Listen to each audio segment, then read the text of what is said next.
British civilization seems rather demoralised since the late 90s under the leadership of the Tony Blair government, the Labour government, and the continuation of the Blairite project under the Conservatives. Every single day, we have to deal with the concerns of minorities. Every day. We have to have our political space deluged with the problems of the black community, or of the gay community, or of the trans community, or of the Muslim, Hindu or Jewish communities, or of immigrants, or the concerns of the apparently indefinable group women. In every event, from the 2012 Olympics to the 2022 Commonwealth Games, in every television show, every Netflix special, every advertisement, minority representation has been made a core feature of the presentation, even if it makes little or no sense. Every day, our political landscape is dominated by minoritarian concerns, and the majority is never allowed to assert itself. Never do we get to talk about the issues of families, or of the English community, or of the state of Britain, or of the way our country is being mismanaged into the ground. It sounds less and less like a democracy and more like an aristocracy. But though our civilization is in all other ways demoralised, we knew what we ought to do upon the death of our last great monarch.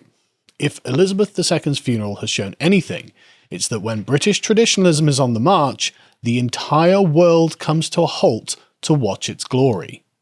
From the beginning of the ceremony, the entire thing was magnificent. Gold-armoured cavalrymen and plumed royal guards, red-coated beefeaters with bearskin helmets and other armed attendants. The flawless silence of them all was interrupted only by the single ring of the church bell until the command was appropriately issued and the men snapped to attention and began their march. I think, if nothing else, I was shocked that, in fact, all this still exists. The discipline of the guards, attendants and other functionaries was incredible. Everyone had a profound duty to perform their part exactly as it was expected, inscribed on this land through time immemorial, and everyone seemed to do this duty with the utmost patience, as if they were standing in view of a deity whose hand had preordained the motions. The immaculate organisation of the entire event was captivating. They performed the time-honoured traditions that their forefathers had performed, probably for long-forgotten reasons, but not at all less important for that. The thing was to be done properly. It was to be done as everyone expected it to be done, with a greatness that speaks to a magical grandeur that is infused into the very bedrock of this place. You do this not just because this is how it is done, it's because this is how it must be done. Everyone is watching. You will do your part. England expects every man will do his duty, as it were. At no point could I see anyone being frivolous. Every face had the same grim expression. It speaks to the great national project that is Britain, how we're all in this together. This is ours, this ceremony is ours, this country and its way of life is ours, and the whole point of the Queen's funeral is to demonstrate that, despite fears to the contrary, things are actually as they should be, at least beneath the surface. Concealed by minoritarian politics as it might be, this is what the country running as expected actually looks like. This is what it is and what we are when we are all acting with the same purpose and we're all on the same page, when we are all on the same team and upholding the proper ordering of this place. Everyone in this march belonged somewhere and did their part as expected of them with evident pride and acceptance. Even the crowds lined up to watch the Queen's casket go by belonged where they were. This was the fabric of the country that had turned out to pay respect and homage to the national symbol in the person of Queen Elizabeth II. I loved everything about it, especially the archaic equipment and uniforms that had accumulated over the centuries, each woven into this tapestry of tradition to make the entire event seem timeless. Spear-wielding, gold-trimmed guards stood next to sword-armed cavalrymen and men wearing colonial-era helmets, flanked by sailors carrying modern rifles. To me, the costumes weren't flamboyant or ridiculous or out of place. They were exactly as they should be, exactly how they've always been. This procession took place among some of the oldest and most beautiful buildings of this country, which are still in use today. The voices of the choir, which sang as the Queen was taken into Westminster Abbey, were heavenly and what Hollywood is trying to imitate when they attempt to capture grace, majesty and the gravity of history on the screen.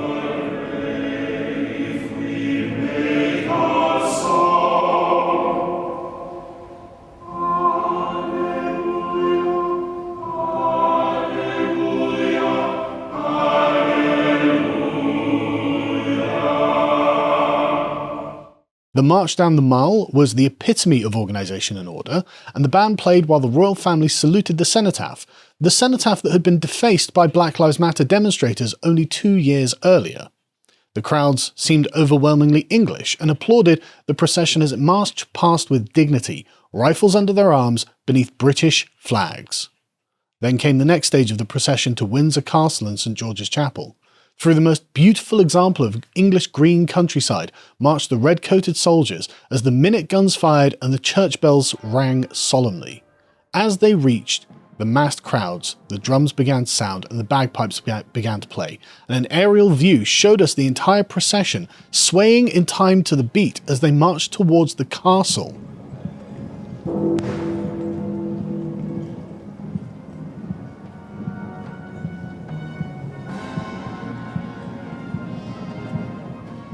It looked positively Tolkien-esque. It's hard to describe the majesty of such a procession, and I was genuinely awestruck upon the realization that all of this came together to tell a story of ages upon which the shallowness and tepidness of modernity so callously rests. The Queen's funeral was not the product of a committee that began with a blank sheet of paper to design what a procession would look like, and look at the results. Awe-inspiring beauty and nobility that informed the love and sentimental attachment of millions of Brits. You can't design glory like this, but you can inherit it. The entire production was magnificent, and billions of people happened to watch it live in the year of our Lord 2022. This is real magic, and it moves nations and rests on the shoulders of the humble shires. I think traditionalists need to understand our civilization not as a set of numbers and provinces, but as a collective work of art in which we all have a hand in the inheritance and maintenance, because that's what this was. Each act, great and small, carries the cultural character of us and is recognisably ours. Take The Queue, for example. This is pure British artistry, which expresses a collective understanding on how the world should work. What I was looking at in all of this was the Britain of my childhood.